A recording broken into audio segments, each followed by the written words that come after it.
Chilli powder, ಸಖತ್ ಖಾರ ಬಣ್ಣ ಮತ್ತು ರುಚಿ ಆಚಿ ಚಿಲ್ಲಿ ಪೌಡರ್. ಧರ್ಮಸ್ಥಳ ಕೇಸ್ನ ಬೆನ್ನಲ್ಲೇ ಬೆಳ್ತಂಗಡಿ ಠಾಣೆ ಮೇಲ್ದರ್ಜೆಗೆ. ಬೆಳ್ತಂಗಡಿಯಲ್ಲಿ ಡಿವೈಎಸ್ಪಿ ಉಪವಿಭಾಗ ಘೋಷಣೆ, ಡಿವೈಎಸ್ಪಿ ಸಬ್ ಡಿವಿಷನ್ಗೆ ಸ್ಥಳೀಯ ಶಾಸಕರಿಂದಲೇ ವಿರೋಧ.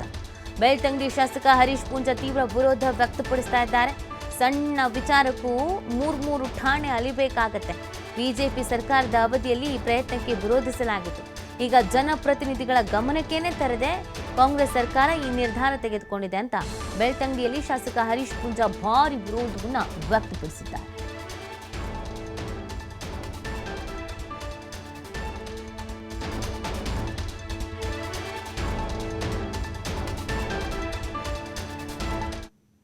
ತಾಲೂಕಿನ ಜನರ ಹಿತರಕ್ಷಣೆಯ ದೃಷ್ಟಿಯಿಂದ ಬೆಳ್ತಂಗಡಿಯಲ್ಲಿ ಪೊಲೀಸ್ ಉಪವಿಭಾಗ ಆಗಬಾರದು ಎನ್ನುವಂತ ಮನವಿಯನ್ನು ಕೊಟ್ಟಿದೆ. ಆ ಮನವಿಯನ್ನು ಪುರಸ್ಕರಿಸಿ ಅವತ್ತು ಭಾರತೀಯ ಜನತಾ ಪಾರ್ಟಿಯ ಸರ್ಕಾರ ರಾಜ್ಯದ ಬೇರೆ ಕಡೆಗಳಲ್ಲಿ ಉಪವಿಭಾಗವನ್ನು ಪ್ರಾರಂಭ ಮಾಡಿದ್ರು ಬೆಳ್ತಂಗಡಿಯ ಪೊಲೀಸ್ ಉಪವಿಭಾಗವನ್ನು ಕ್ಯಾನ್ಸಲ್ ಮಾಡತಕ್ಕಂಥ ವ್ಯವಸ್ಥೆಯನ್ನು ಮಾಡಿದ್ರು. ಇವತ್ತು ಕಾಂಗ್ರೆಸ್ ಸರ್ಕಾರ ಏಕಾಏಕಿಯಾಗಿ ಬೆಳ್ತಂಗಡಿಯನ್ನು ಒಂದು ಡಿವೈಎಸ್ಪಿ ಸಬ್ ಡಿವಿಷನ್ ಮಾಡುವಂತ ಮತ್ತು ಅದಕ್ಕೆ ಅಧಿಕಾರಿಗಳನ್ನು ನೇಮಕ ಮಾಡುವಂತ ಪ್ರಕ್ರಿಯೆಯನ್ನು ಯಾವುದೇ ರೀತಿಯಾಗಿ ಜನಪ್ರತಿನಿಧಿಗಳ ಗಮನಕ್ಕೆ ತರದೆ, ಜನರನ್ನು ವಿಶ್ವಾಸಕ್ಕೆ ತೆಗೆದುಕೊಳ್ಳದೆ ಘೋಷಣೆ ಮಾಡುವ ಕೆಲಸವನ್ನು ಮಾಡಿದ್ದಾರೆ. ಇದನ್ನು ಭಾರತೀಯ ಜನತಾ ಪಾರ್ಟಿ ಇದನ್ನು ಖಂಡಿಸ್ತದೆ ಮತ್ತು ಈ ಕ್ಷೇತ್ರದ ಜನಪ್ರತಿನಿಧಿಯಾಗಿ ಶಾಸಕನಾಗಿ ಸಹ ನಾನು ಈ ಏನು ಡಿವೈಎಸ್ಪಿ ಉಪವಿಭಾಗ ಆಗಿದೆ ಅದನ್ನು ನಾನು ಸಾರಾಸಗಟಾಗಿ ನಾನು ಖಂಡನೆಯನ್ನು ಈ ಸಂದರ್ಭದಲ್ಲಿ ಮಾಡ್ತಾ ಇದ್ದೇನೆ. ಈಗ ಕೇಳ್ಬೋದು ನೀವು, ಯಾಕೆ ನೀವು ಇದನ್ನು ಖಂಡಿಸ್ತೀರಿ ಮತ್ತು ಯಾಕೆ ಇದನ್ನು ನೀವು ವಿರೋಧಿಸ್ತೀರಿ ಅಂತ ಹೇಳಿ.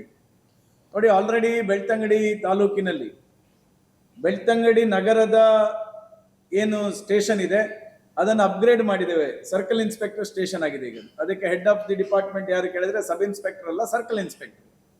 ಅದರ ಜೊತೆಗೆ ಬೆಳ್ತಂಗಡಿ ಗ್ರಾಮೀಣ ಸರ್ಕಲ್ ಇನ್ಸ್ಪೆಕ್ಟರ್ ಸಹ ಇದ್ದಾರೆ. ಗ್ರಾಮೀಣ ಸಬ್ ಇನ್ಸ್ಪೆಕ್ಟರ್ಗೆ ಬರುವಂಥದ್ದು ವೇಣೂರು ಇರ್ಬೋದು ಅಥವಾ ಮತ್ತು ಧರ್ಮಸ್ಥಳ ಇರ್ಬೋದು ಮತ್ತೆ ಕುಂಜಲ್ಕಟ್ಟೆ. ಬೆಳ್ತಂಗಡಿಯ ನಗರ ಗ್ರಾಮೀಣ ಪ್ರದೇಶದ ಸರ್ಕಲ್ ಇನ್ಸ್ಪೆಕ್ಟರ್ಗೆ ವ್ಯಾಪ್ತಿಯಲ್ಲಿ ಬರುವಂಥದ್ದು. ಪ್ರಾಯಶಃ ಇವತ್ತು ದಿನನಿತ್ಯದ ನಮ್ಮ ತಾಲೂಕಿನ ಎಲ್ಲ ಆಗುಹೋಗುಗಳು ಇನ್ನು ಮುಂದೆ ಡಿಎಸ್ಪಿ ವಿಭಾಗದಿಂದ ಕಂಟ್ರೋಲ್ ಮಾಡ್ತಕ್ಕಂಥ ವ್ಯವಸ್ಥೆಯನ್ನು ಪ್ರಾರಂಭ ಮಾಡಲಿಕ್ಕೆ ಶುರು ಮಾಡ್ತಾರೆ. ಶುರು ಮಾಡಿದ ನಂತರ ಇಲ್ಲಿಯ ಪ್ರತಿಯೊಂದು ಕಾರ್ಯಕ್ರಮಕ್ಕೆ ನಾವು ಸರ್ಕಾರ ಠಾಣೆಗೆ ಫೈನ್ ಕಲೆಕ್ಟ್ ಮಾಡೋದಕ್ಕೆ ಟಾರ್ಗೆಟ್ ನೀಡಿದೆ. ಬೆಳ್ತಂಗಡಿಯಲ್ಲಿ ಶಾಸಕ ಹರೀಶ್ ಪೂಂಜ ಗಂಭೀರವಾದಂತಹ ಆರೋಪ ಮಾಡಿರೋದು.